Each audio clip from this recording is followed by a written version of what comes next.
When we first got married, there were these little group of paperbacks, and we had moved to Utica, New York. And we started with the Karl Marx Communist Manifesto and Plato. About 25 years ago, I don't remember where, but I saw a flyer, probably in a library. They were reading Hamlet and Rosencrantz and Guildenstern Are Dead together in one day. When you say about great books, people just think about really difficult, because that's how I used to think about great books. But after you get with other people like you, like have some curiosity about what is there, what is behind that. I think people think that great books is just the little high, people just reading high things that nobody understands. And I feel like great books is the most democratic thing that you can do. Male, pale, frail, and stale. That's what people think about when they think about great books. They think we ride in horses and buggies. They have no idea. 1947, the Great Books Foundation is launched by two cultural superstars, Robert Hutchins and Mortimer Adler, academics as pop heroes. The great books had no stigma. The great books had cachet. We're at a moment 62 years later when the whole notion of great books has been under attack. I'm in a book group where reading has become optional. People want to talk about reading the book rather than talk about the book.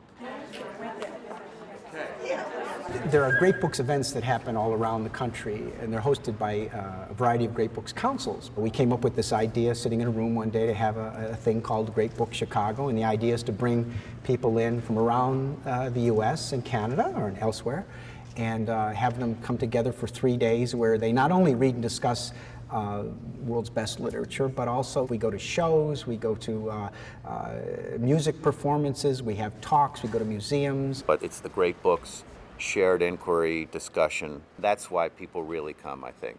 You walk into a room with 14, 15, 20 people that you may or may not have met before. You kind of go around the room and introduce yourselves to one another. I'm Verena Stocker. I'm a chemical engineer and chemist. I'm from Tulsa, Oklahoma.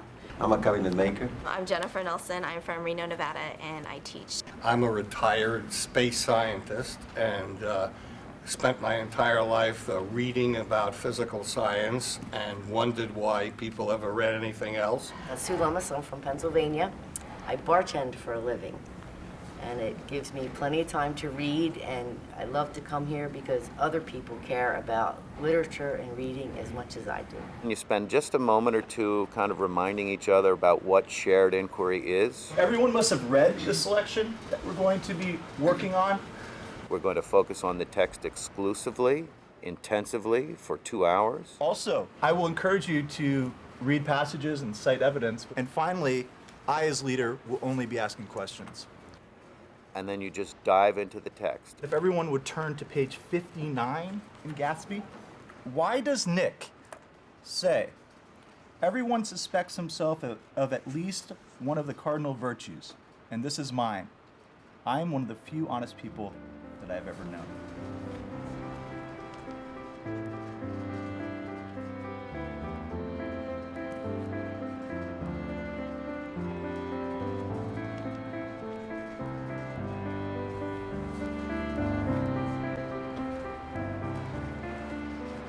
I think it seemed to me, upon rereading this, since you asked the question, that when he says, I'm one of the few honest people I've ever known, he's being somewhat ironic. Do we all suspect ourselves of at least one of the cardinal virtues? I don't. I mean, this strikes me as horseshit. It's the triumph of style. Through the whole story, all the characters we meet have secrets. Is having a secret and being dishonest the same thing? Something about that. I mean, I could almost see the decadence of, the truck pulling up. I think it was 200 oranges they could do every 30 minutes. The reach, right now, we have, by our best estimate, between 800 and 850 groups. Most of those groups are in this country. We have some in Canada.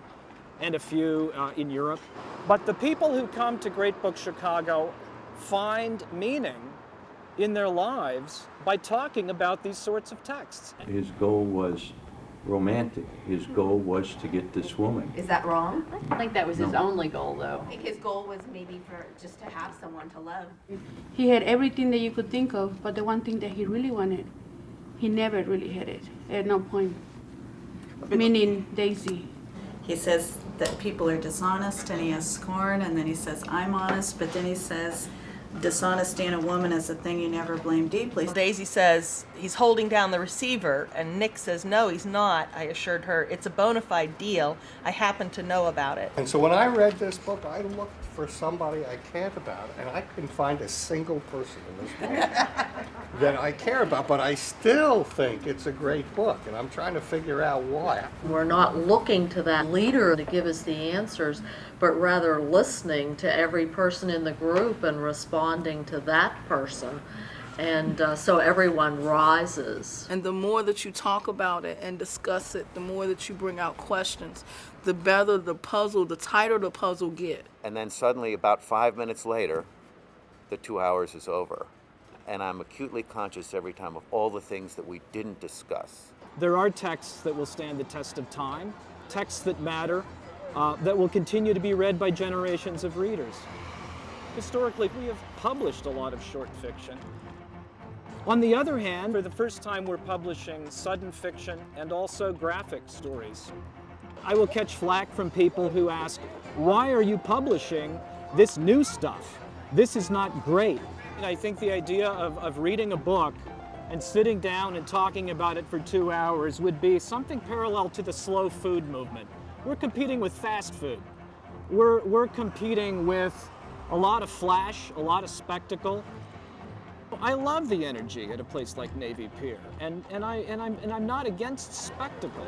I'm not against popular culture, but it's not an intellectual energy that you get at Navy Pier, unless you consider the Shakespeare Theater a form of intellectual energy. All right, go right in center doors. Center doors? Yes, right. King.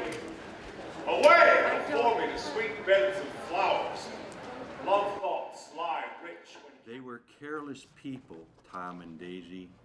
They smashed up things and creatures and then retreated back into their money and let other people clean up the mess. I see that today.